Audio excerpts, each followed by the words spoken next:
Bandipur forest കഴിഞ്ഞിട്ട് നമ്മൾ എത്തുന്ന ഒരു കുഞ്ഞു സ്വർഗ്ഗമാണ് കേട്ടോ, ദ എസ്കേപ്പ് ബന്ദിപ്പൂർ. അതെ, ഫോറസ്റ്റ് കഴിഞ്ഞ ഉടനെ തന്നെയുള്ളൊരു കുഞ്ഞു ഹോം സ്റ്റേ എന്ന് പറഞ്ഞാൽ അത് മോശമായി പോകും. കാരണം അത്യാവശ്യം എല്ലാ ഫെസിലിറ്റീസും അവിടെ ഉണ്ട്. അടിപൊളിയായിട്ട് ലാൻഡ്സ്കേപ്പിംഗ് ആണ് നമ്മൾ ചെല്ലുമ്പോൾ തന്നെ അവിടെ കാണുന്നത്. മോള് സൂര്യകാന്തി പൂക്ക് കണ്ടിട്ട് ആകെ ഫുൾ എക്സൈറ്റഡ് ആണ്. പിന്നെ അവിടെ വലിയൊരു ഷട്ടിൽ കോർട്ട് ഉണ്ട്, നമുക്ക് കുട്ടികൾക്കായാലും വലിയവർക്കായാലും ഫുൾ ടൈം അവിടെ സ്പെൻഡ് ചെയ്യാൻ പറ്റും. പിന്നെ നേരെ ചെല്ലുന്നത് പൂളിലേക്കാണ്. പൂള് അത്യാവശ്യം നല്ല വലിയ പൂളാണ്, കുട്ടികൾക്ക് സെപ്പറേറ്റ് ആയിട്ടുണ്ട്, വലിയവർക്കും ഒരുപാട് ആൾക്കാർക്ക് ഫ്രീ ആയിട്ട് ടൈം എൻജോയ് ചെയ്യാൻ പറ്റുന്ന അത്രയും വലിയ പൂളും അതിൻ്റെ ബാക്കി സ്ഥലങ്ങളൊക്കെ ആട്ടോ അവിടെ ഉള്ളത്.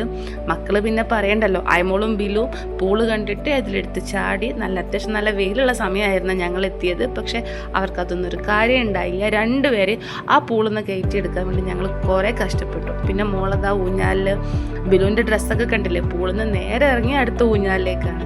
പിന്നെ അവിടെ ഒരുപാട് ബോർഡ് ഗെയിംസ് ഉണ്ട്. നമുക്ക് ചെസ്സിനെ കുറിച്ച് വലിയ ധാരണ ഇല്ലെങ്കിലും ആൾ സീരിയസ് ആയിട്ട് മൂവ്സും കാര്യങ്ങളൊക്കെ പറഞ്ഞ് അവിടെ ഇരിക്കുന്നുണ്ട്. ആ സമയത്ത് തന്നെ ഞങ്ങൾക്ക് അവിടെ നല്ല അടിപൊളി ഫ്രഷ് പൈനാപ്പിൾ ജ്യൂസൊക്കെ കിട്ടി, ബിസ്ക്കറ്റ്സ് ഉണ്ടായിരുന്നു. ഞങ്ങൾ ഫാമിലി എല്ലാവരും കൂടി ആയിട്ടാണ് പോയത്. ജ്യൂസൊക്കെ കുടിച്ച് അവിടെ റെസ്റ്റ് ചെയ്ത്. മക്കളാണെങ്കിൽ ഒരു ഗെയിമിൽ നിന്ന് അടുത്ത ബോർഡ് ഗെയിം ആണെങ്കിൽ ബോർഡ് ഗെയിം, അല്ല ഊഞ്ഞാൽ, അതുപോലത്തെ ആക്ടിവിറ്റീസ് ആണെങ്കിൽ അങ്ങനെ. നമ്മൾ ഒരു ദിവസം അതിന് അവിടെ എൻ്റർ ചെയ്തിട്ടുണ്ടെങ്കിൽ കുട്ടികളൊക്കെ ഫുള്ളി എൻഗേജ്ഡ് ആവാനുള്ള അത്രയും ആക്ടിവിറ്റീസ് അവിടെ ഉണ്ട് കേട്ടോ.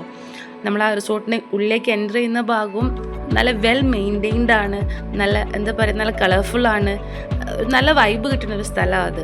നമുക്ക് ഗുണ്ടൽപേട്ട നമുക്കറിയാം, നമ്മൾ പോകുന്നതിൻ്റെ ഒരു മെയിൻ കാരണം സൂര്യകാന്തി പൂവാണ്. റിസോർട്ടിൻ്റെ പല ഭാഗത്തായിട്ട് അവർ സൂര്യകാന്തി ചെടികളൊക്കെ സൂപ്പറായിട്ട് സെറ്റ് ചെയ്ത് വെച്ചിട്ടുണ്ട് കേട്ടോ. അവിടെയുണ്ട് ഊഞ്ഞാലും കാര്യങ്ങളൊക്കെ. മക്കൾ ഒന്ന് കഴിഞ്ഞ് അടുത്തതിലേക്ക് എന്നുള്ള എക്സൈറ്റ്മെൻറ്റിൽ ഇങ്ങനെ ഫുള്ള് പറന്ന് നടക്കുകയായിരുന്നു കേട്ടോ അവിടെ. അങ്ങനെ നമ്മൾ റിസോർട്ടിൻ്റെ ഉള്ളിലേക്ക് കയറുമ്പോൾ ആദ്യം തന്നെ വലിയൊരു ഹോളാണ്. വലിയ ഹോൾ എന്ന് തന്നെ പറഞ്ഞു, കാരണം അത്യാവശ്യം നല്ല സ്പേഷ്യസ് ആണ്. അവിടെ ഞങ്ങൾക്ക് ഇഷ്ടപ്പെട്ടൊരു കാര്യം, അതായത് ഞങ്ങൾക്ക് കൗതുകം തോന്നിയതൊന്ന്, ഈ സോഫ കം ബെഡാണ് അവിടെയുള്ള സോഫാസൊക്കെ. മോൾക്ക് തന്നെ അത് അറ്റാച്ച് ചെയ്യാൻ പറ്റും. ഇപ്പോൾ എത്ര പേരെ വേണമെങ്കിലും കൂടുതലായിട്ട് നമ്മൾ എക്സ്ട്രാ ബെഡ് എടുക്കുന്നതിന് പകരം അവിടെ അക്കോമഡേറ്റ് ചെയ്യാൻ പറ്റും. മെയിൻലി 3 ബെഡ്റൂംസ് ആണ് അവിടെ ഉണ്ടായിരുന്നത്. നല്ല അത്യാവശ്യം സ്പേഷ്യസ് ആയിട്ടുള്ള ബെഡ്റൂംസ് ആണ്. അതും നല്ല നല്ല നല്ല എന്താ പറയുക, കാം ആൻഡ് ക്വൈറ്റ്, നല്ല അത്യാവശ്യം നല്ല വെൽ മെയിൻറ്റെയിൻഡ് ആണ്. അത് ഞങ്ങൾക്ക് അവിടെ ഏറ്റവും ഇഷ്ടപ്പെട്ടിട്ടുണ്ടായിരുന്നത്. മോളെല്ലാം കയറി നടന്ന് കണ്ട് ആസ്വദിക്കുകയുണ്ടായിരുന്നു. റൂംസൊക്കെ അത്യാവശ്യം നല്ല സ്പേഷ്യസ് ആണ്, നിങ്ങൾക്ക് തന്നെ കണ്ടാൽ മനസ്സിലാവുമല്ലോ. അതുപോലെ തന്നെ അവിടെ ഒരു കിച്ചണും ഉണ്ട്. ഫുഡ് കാര്യങ്ങളൊക്കെ അവരവിടെ നമുക്ക് പ്രൊവൈഡ് ചെയ്യും. പൂളിലേക്കുള്ളൊരു ആക്സസ് ആണ് കേട്ടോ ആ കാണുന്നത്. നല്ല ഭംഗിയായിട്ടുണ്ട് അവിടെ നിന്നൊക്കെ കാണുമ്പോഴൊക്കെ. ഇതാണ് നമ്മുടെ റിസോർട്ടിൻ്റെ പുറത്തുനിന്നുള്ള വ്യൂ. നമ്മൾ ഗുണ്ടൽപേട്ട് ഫോറസ്റ്റ് കഴിഞ്ഞ ഉടനെ തന്നെ കേട്ടോ ഇത്. പിന്നെ നമ്മൾ മലയാളീസ് തന്നെയാണ് നടത്തുന്നത്.